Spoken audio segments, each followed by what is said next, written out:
Good morning, all students. So, how are you? I am fine, and I hope you are fine.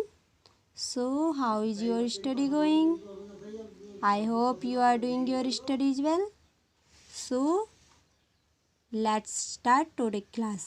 कक्षा 6, 7, 8 Hindi medium, विषय हिंदी।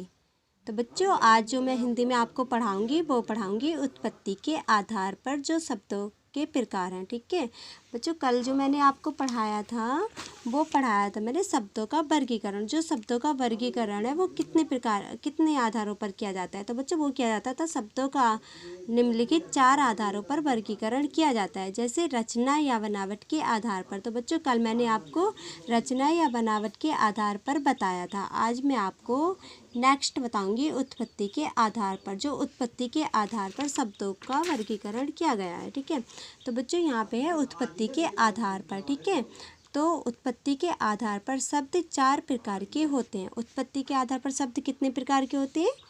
4 प्रकार के। ठीक है, जो हमारा इसमें फर्स्ट है वो है हमारा तत्सम। फर्स्ट हमारा कौन सा है? तत्सम। सेकंड है हमारा तद्भव। ठीक है, नेक्स्ट हमारा थर्ड है देशज। 4 है हमारा विदेशी शब्द। तो कौन कौन से होते हैं बच्चों? तत्सम, तद्भव, देशज, विदेशी। कौन कौन से होते हैं? तत्सम, तद्भव, देशज और विदेशी। ठीक है, तो बच्चों जो हमारा तत्सम है, जो हमारा तत्सम शब्द है उस वो क्या है? तो बच्चों वो है जो संस्कृत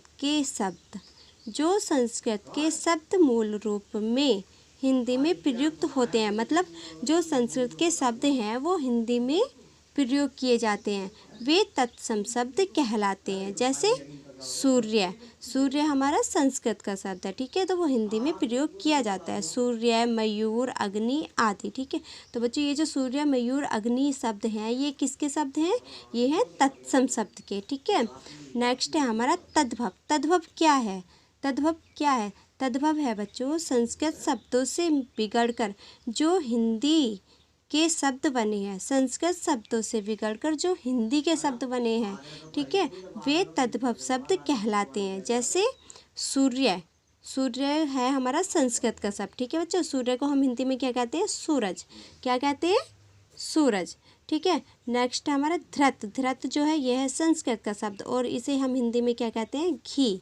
ठीक है, नेक्स्ट हमारा सर्प। सर्प जो है यह है संस्कृत का शब्द और इसे हम हिंदी में क्या कहते हैं? सांप। ठीक है, तो बच्चों सूर्य को हिंदी में क्या कहते हैं? सूरज। और धृत को क्या कहते हैं? घी। और सर्प को क्या कहते हैं? सांप। ठीक है, आदि। तो बच्चों ये किसके शब्द हैं? ये शब्द हैं तद्भव के। ठीक है, याद रहेगा ना कि तद्भव शब्द क्या है? तद्भव शब्द है जो संस्कृत शब्दों से बिगड़कर हिंदी के शब्द बने हैं, वे हैं तद्भव शब्द। ठीक है, नेक्स्ट है हमारा देशज। देशज क्या है? देशज, देशज से आप क्या समझते हैं? क्या है देशज ये? तो बच्चों देशज है ऐसे शब्द जो न संस्कृत के हैं और न अन्य किसी भाषा से, ठीक, भाषा से लिए गए हैं। बच्चों क्या है देशज? जो न तो संस्कृत के हैं और न अन्य किसी भाषा से लिए गए हैं, वरन जो क्षेत्रीय प्रभाव के कारण आवश्यकता अनुसार बना लिए गए हैं। मतलब ना तो वो किसी संस्कृत के हैं और ना ही वो अन्य किसी भाषा के हैं। वो हैं जो क्षेत्र, जैसे ग्राम, गांव में आवश्यकता अनुसार वर्ड बना लिए जाते हैं। ठीक है, जैसे ऐसे शब्द देशज शब्द कहलाते हैं, जैसे पिल्ला, चिमटा, लोटा, थैला आदि। है ना। तो बच्चों ये जो पिल्ला, चिमटा, लोटा, थैला है, ना तो ये संस्कृत भाषा के शब्द हैं और ना ही ये किसी अन्य भाषा के शब्द हैं। ये हैं जो ग्रामीण क्षेत्रों में आवश्यकता अनुसार शब्द बना लिए हैं। ठीक है, क्षेत्र में प्रभाव के कारण। ठीक है, तो बच्चों पिल्ला, चिमटा, लोटा, थैला आदि ये किसके शब्द हैं? ये हैं देशज के। ठीक है, नेक्स्ट है हमारा विदेशी शब्द। विदेशी शब्द क्या है?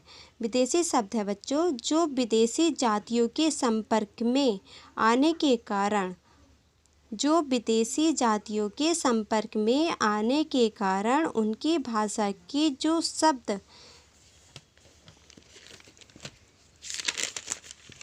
उनकी भाषा के जो शब्द प्रयुक्त होने लगे हैं वे विदेशी शब्द कहलाते हैं। ठीक है, जैसे इंजन।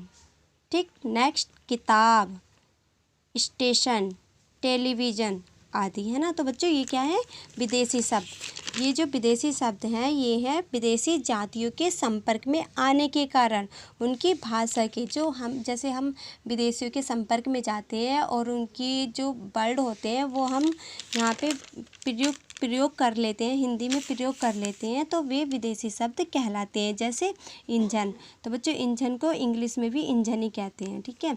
स्टेशन, स्टेशन हिंदी का वर्ड है, हिंदी में भी स्टेशन हिंदी में भी कहते हैं और इंग्लिश में भी स्टेशन ही कहते हैं, ठीक है। टेलीविज़न, टेलीविज़न को टेलीविज़न ही कहते हैं, ठीक है। तो बच्चों आज के लिए बस इतना ही। उत्पत्ति के आधार पर इन शब्दों को समझेंगे और ध्यानपूर्वक पढ़ेंगे और इन्हें अपनी नोटबुक में लिखेंगे, ठीक है।